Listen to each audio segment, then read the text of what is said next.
Hello everyone, welcome to online study YouTube channel. Online study YouTube চ্যানেলে আপনাদের সবাইকে স্বাগত। তো এই ভিডিওর মাধ্যমে WBSSC গ্রুপ সি গ্রুপ ডির জিকেজিএস এর নতুন সিলেবাস অনুযায়ী বাছাই করা 30টি প্রশ্ন আমি আপনাদের কাছে এই ভিডিওর মাধ্যমে তুলে ধরবো। তো এটা হচ্ছে এই সিজনের 3 নম্বর ভিডিও। এর আগে আমি আরো দুখানা ভিডিওতে 30টি বাছাই করা প্রশ্ন কিন্তু আগেই তুলে ধরেছি এবং এই ভিডিওর মাধ্যমে আরো বেশ কিছু 30টি বাছাই করা প্রশ্ন আপনাদের কাছে এই ভিডিওর মাধ্যমে তুলে ধরবো। তো প্রত্যেকটা প্রশ্ন কিন্তু খুবই গুরুত্বপূর্ণ, তার জন্য ভিডিওটা কিন্তু খুবই গুরুত্বপূর্ণ। তো যারা যারা WBSSC গ্রুপ সি গ্রুপ ডির প্রিপারেশন নিচ্ছেন তাদের কাছে কিন্তু ভিডিওটি খুবই গুরুত্বপূর্ণ। তো আপনারা পুরো ভিডিওটি প্রথম থেকে শেষ পর্যন্ত কমপ্লিট দেখুন। যদি দেখে থাকেন অবশ্যই আপনাদের যে প্রিপারেশন আছে পরীক্ষার, সেই পরীক্ষা প্রিপারেশনের ক্ষেত্রে এই ভিডিওটি অবশ্যই সাহায্য করবে বলে আমার মনে হয়। তো মূল ভিডিও যাওয়ার আগে আপনাদের কাছে একটা রিকোয়েস্ট, যদি চ্যানেল নতুন হয়ে থাকেন সেক্ষেত্রে অবশ্যই এই ধরনের বিভিন্ন জিকে রিলেটেড ভিডিও পাওয়ার জন্য চ্যানেলটিকে সাবস্ক্রাইব করে পাশে থাকা বেল আইকনটি অল করে রেখে দেবেন, যাতে যে কোনো ধরনের ভিডিওর আপডেট সবার আগে পেয়ে যেতে পারেন তার জন্য। তো চলুন WBSSC গ্রুপ সি গ্রুপ ডির জিকেজিএস এর নতুন সিলেবাস থেকে বাছাই করা 30টি কমনযোগ্য প্রশ্ন নিয়ে ভিডিওটা শুরু করছি। তো প্রথম যে প্রশ্নটা আছে সেটা হচ্ছে পশ্চিমঘাট পর্বতমালার অপর নাম কি? তো পশ্চিমঘাট পর্বতমালার অপর নাম হচ্ছে অপশন বি সৌহাদ্রি। পরবর্তী প্রশ্ন, ভাষার ভিত্তিতে গঠিত প্রথম রাজ্য নিচে দেওয়া অপশনগুলির মধ্যে কোনটি? সঠিক উত্তর হচ্ছে অপশন এ অন্ধ্রপ্রদেশ কিন্তু ভাষার ভিত্তিতে গঠিত প্রথম রাজ্য। এরপরের প্রশ্ন, ভারতের প্রথম মহিলা মুখ্য নির্বাচন কমিশনার কে ছিলেন? সঠিক উত্তর হচ্ছে অপশন এ VS রমা দেবী ছিলেন ভারতের প্রথম মহিলা মুখ্য নির্বাচন কমিশনার। এরপরের প্রশ্ন, সম্প্রতি কোন রাজ্যের দুটি ঐতিহ্যবাহী লেপচা বাদ্যযন্ত্র টাংবুক ও পামটং পুলিট জিআই ট্যাগ পেয়েছে? সঠিক উত্তর হচ্ছে অপশন এ সিকিম কিন্তু এই দুটি ঐতিহ্যবাহী লেপচা বাদ্যযন্ত্রে জিআই ট্যাগ পেয়েছে। এরপরের প্রশ্ন, প্রতি সেকেন্ডে আলোর গতিবেগ কত?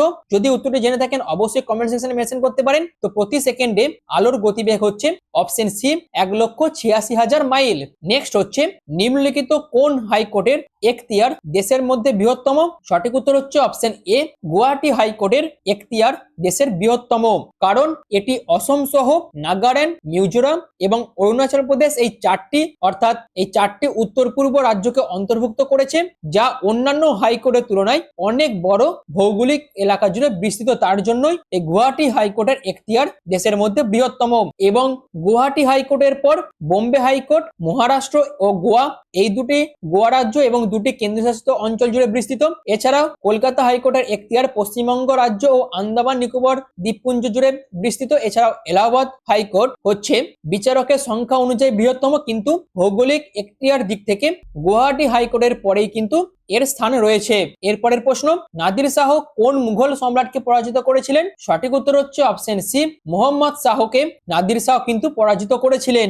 অর্থাৎ 1739 সালে নাদির শাহ ভারত আক্রমণ করেন এবং কর্নালের যুদ্ধে মুঘল সম্রাট মোহাম্মদ শাহকে তিনি পরাজিত করেছিলেন। নেক্সট হচ্ছে C++ কি? তো C++ হচ্ছে অপশন সি একটি প্রোগ্রামিং ল্যাঙ্গুয়েজ। নেক্সট হচ্ছে দ্বৈত শাসন ব্যবস্থা কত সালে চালু হয়েছিল? সঠিক উত্তর হচ্ছে অপশন বি 1765 সালে দ্বৈত শাসন ব্যবস্থা চালু হয়েছিল। আর এই দ্বৈত শাসন ব্যবস্থা লর্ড রবার্ট ক্লাইভ মুঘল সম্রাট দ্বিতীয় শাহ আলমের কাছে বাংলা, বিহার এবং উড়িষ্যার দেওয়ানি অর্থাৎ রাজস্ব আদায়ের অধিকার লাভ করার পরেই কিন্তু এই দ্বৈত শাসন ব্যবস্থার সূচনা হয়েছিল। নেক্সট হচ্ছে পেডিমেন্ট কিসের সঞ্চয় কার্যের ফলে গঠিত হয়? সঠিক উত্তর হচ্ছে অপশন এ বায়ুর সঞ্চয় কার্যের ফলে পেডিমেন্ট গঠিত হয়। এরপরের প্রশ্ন, কত সালে কমনওয়েলথ গেমস ভারতের আহমেদাবাদে অনুষ্ঠিত হবে? সঠিক উত্তর হচ্ছে অপশন সি 2030 সালে কমনওয়েলথ গেমস ভারতের আহমেদাবাদে অনুষ্ঠিত হবে। নেক্সট হচ্ছে জাতীয় কংগ্রেসের কোন অধিবেশনে চরমপন্থী ও নরমপন্থী এই দুটি বিভক্ত হয়? সঠিক উত্তর হচ্ছে অপশন এ 1907 সালে সুরাট অধিবেশনে জাতীয় কংগ্রেসের মধ্যে চরমপন্থী ও নরমপন্থী দুটি আলাদা শ্রেণী কিন্তু বিভক্ত হয়েছিল। নেক্সট হচ্ছে জিব্রাল্টার প্রণালী কোন দুটি দেশের মাঝে অবস্থিত? সঠিক উত্তর হচ্ছে অপশন এ স্পেন ও মরক্কোর মধ্যে জিব্রাল্টার প্রণালী কিন্তু অবস্থিত।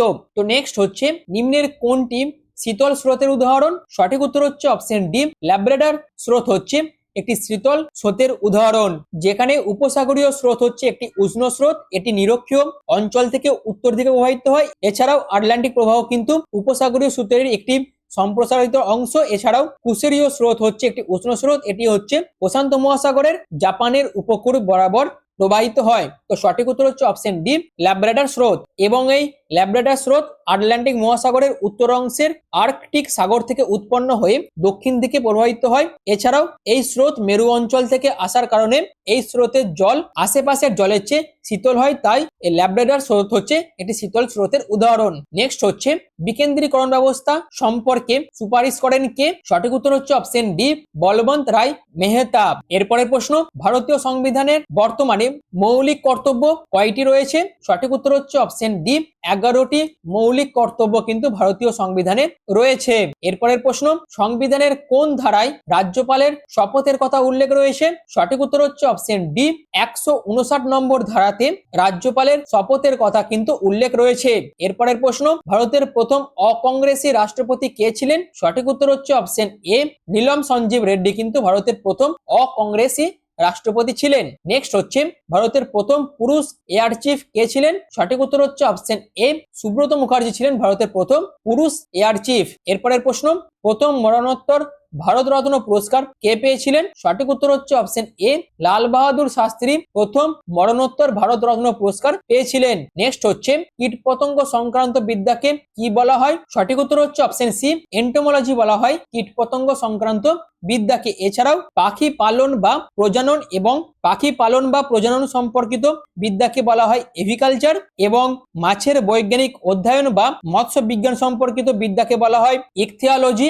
এছাড়াও ভাইরাস এবং ভাইরাস জনিত রোগ সম্পর্কিত বিদ্যাকে বলা হয় ভাইরোলজি। পরবর্তী প্রশ্ন, স্টেট ইলেকশন কমিশনার কার দ্বারা নিযুক্ত হন? সঠিক উত্তর হচ্ছে অপশন বি, রাজ্যপাল দ্বারা স্টেট ইলেকশন কমিশনার কিন্তু নিযুক্ত হন। পরের প্রশ্ন, কোন দলকে হারিয়ে দৃষ্টিহীন মহিলাদের টি-20 ক্রিকেট বিশ্বকাপ জিতেছে ভারত? সঠিক উত্তর হচ্ছে অপশন এ, নেপাল দলকে হারিয়ে দৃষ্টিহীন মহিলাদের টি-20 ক্রিকেট বিশ্বকাপ জিতেছে ভারত। এরপরের প্রশ্ন, পেনিসিলিন কে আবিষ্কার করেন? সঠিক উত্তর হচ্ছে option A, Alexander Fleming penicillin আবিষ্কার করেছিলেন। এছাড়াও রন্ড জেন কিন্তু এক্স-রে আবিষ্কার করেন, রাদারফোর্ড পরমাণুর নিউক্লিয়াস আবিষ্কার করেন, এবং লিউয়েন হক ব্যাকটেরিয়া এবং অন্যান্য অণুজীব পর্যবেক্ষণ ও বর্ণনা করেছিলেন। পরবর্তী প্রশ্ন, 1931 সালে দ্বিতীয় গোলটেবিল বৈঠক কোথায় অনুষ্ঠিত হয়েছিল?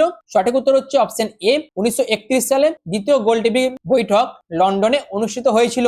নেক্সট হচ্ছে ভারতে কত সালে কিষাণ ক্রেডিট কার্ড শুরু করা হয়? সঠিক উত্তর হচ্ছে অপশন সি। নেক্সট প্রশ্ন, তরল ধাতুর উদাহরণ কোনটি? সঠিক উত্তর হচ্ছে অপশন এ, পারদ হচ্ছে তরল ধাতুর একটি উদাহরণ। এরপরের প্রশ্ন, জলের বাষ্পীভবনের লিন তাপ কত? সঠিক উত্তর হচ্ছে অপশন সি, 540 ক্যালোরি পার গ্রাম হচ্ছে জলের বাষ্পীভবনের লিন তাপ। পরবর্তী প্রশ্ন, কত সালে প্রথম ফিফা বিশ্বকাপ অনুষ্ঠিত হয়েছিল? সঠিক উত্তর হচ্ছে অপশন এ, 1930 সালে প্রথম ফিফা বিশ্বকাপ অনুষ্ঠিত হয়েছিল, এবং প্রথম ফিফা বিশ্বকাপ জিতেছিল উরুগুয়ে, এবং উরুগুয়েতে কিন্তু প্রথম ফিফা বিশ্বকাপ অনুষ্ঠিত হয়েছিল।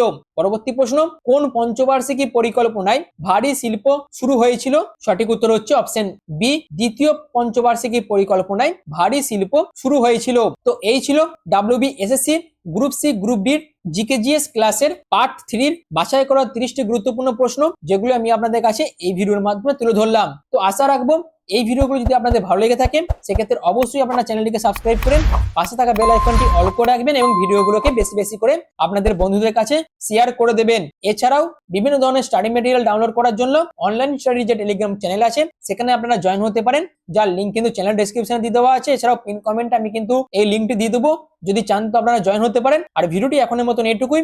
পুরো ভিডিওটি প্রথম থেকে শেষ পর্যন্ত দেখার জন্য আপনাদের অসংখ্য ধন্যবাদ।